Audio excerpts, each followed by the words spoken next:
Welcome to the Dcoderr channel, where we decode everything tech. Today in this episode, we're going to talk about the reality of spam. What it is, what it isn't, how it's done, and how it affects our daily life. So what is it not? Well, it's not spam the meat that you get at the grocery store. These are spam emails. And these emails are typically unsolicited, meaning they're unwanted, and they're sent in bulk. Approximately over 50 billion spam emails are sent every day around the world. So the definition of spam is twofold. One, that it's sent in bulk or mass amounts or large amounts. The second condition is that it's unwanted or unsolicited. If any of one of these conditions is not met, it's not considered spam. Now, spam is a bit different from cold emails. Cold emails are usually one-off emails sent to a business or a recipient that has some vested business interest in common with the person sending it. But spam email is in large amounts and it's unwanted, it's unsolicited. There are 4 types of spam emails. The first one is appended spam. Appended spam is basically an organization that already has an existing list of people with names, phone numbers, and physical addresses, but it doesn't have the email addresses in its list. So what it does, these organizations that are acting illegally, they go out and they match the names and that physical addresses with a database that's found online or from somewhere else, and that database has the email addresses. So they matched up the names and the physical addresses with the email addresses. This is a very sneaky and tricky way of getting email addresses without asking for it. The second type of spam is image spam. Image spam is very common, and what it tries to do, it tries to hide the text that you would get in an email into the image file itself. What that does is it tries to trick the spam detectors from reading the text. If the email contains text, the spam detectors can detect that very easily. But if the text is embedded into an image, it becomes harder for the spam detectors to detect it. So this is very common. You've probably seen some of these emails. The third type of spam is called blank spam. These are just blank emails being sent around, either through errors or through viruses. They're just basically blank email messages, and there's a ton of these every day. Sometimes it makes it to our spam inbox, sometimes it doesn't. Most often it doesn't. And the reason it doesn't most often is because it's blank, so spam detectors can easily detect that. The fourth type of spam is called backscatter spam.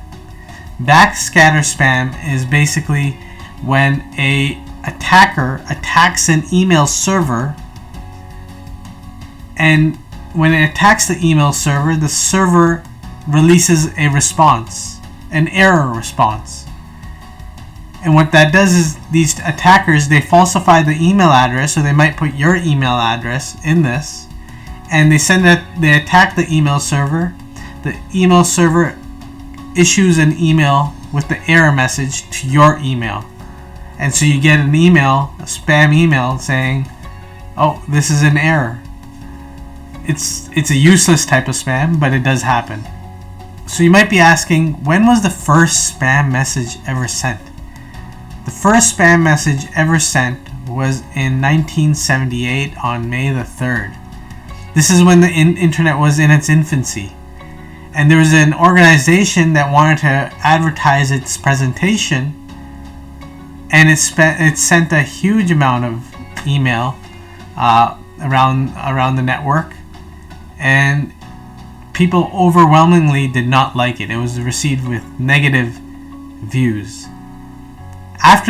Soon after that, there wasn't much spam sent after that because of what happened with this email on May the 3rd, 1978. You might have heard of these links. It's called spammertized sites. Spammertized sites are basically links within these spam emails that take you to a phishing scheme. They try to get your personal information, your name, your address, your password. They try everything to dupe you into giving your information. And these are called spammertized sites. It's very common. You probably get them from supposed bank emails or PayPal, or all these different types of sites that are being fraudulently referenced to, and basically that's where a lot of these fraud things happen. So how is spamming done?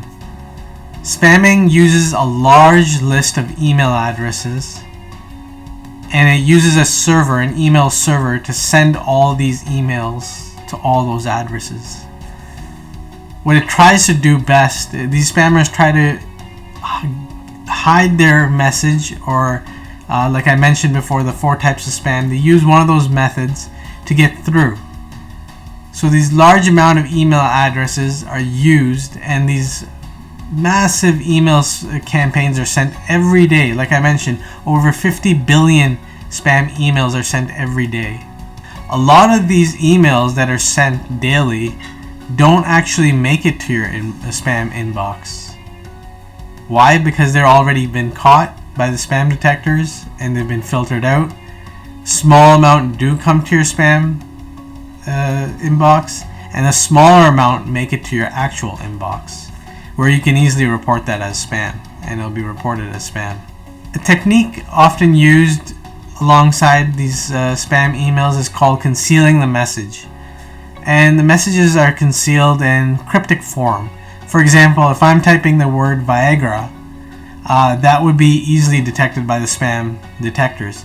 But if I spelled the I in Viagra with the number 1, well, you could still read, a human could still read that as Viagra, but it would be concealed, and the image supposedly the spam detectors would not detect it.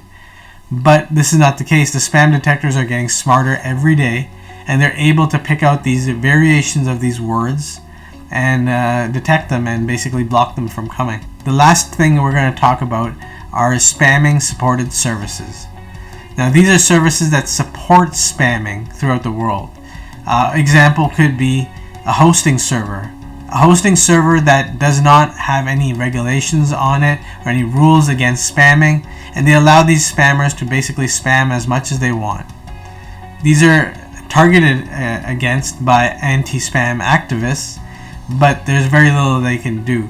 The other thing is the spamware. The spamware that is basically installed on computers and used to spam other people. So sometimes this is in the form of a virus or a malware, and these are basically software that's supported, and it might come bundled with some other software that you install, and you might get these unwanted spamming softwares included, and so that's a problem as well too. Alright, so we've talked about the different types of spam, the history of spam, and how it affects us every day. Let me know in the comments what you try to do with spam and whether you block it or not. Take care.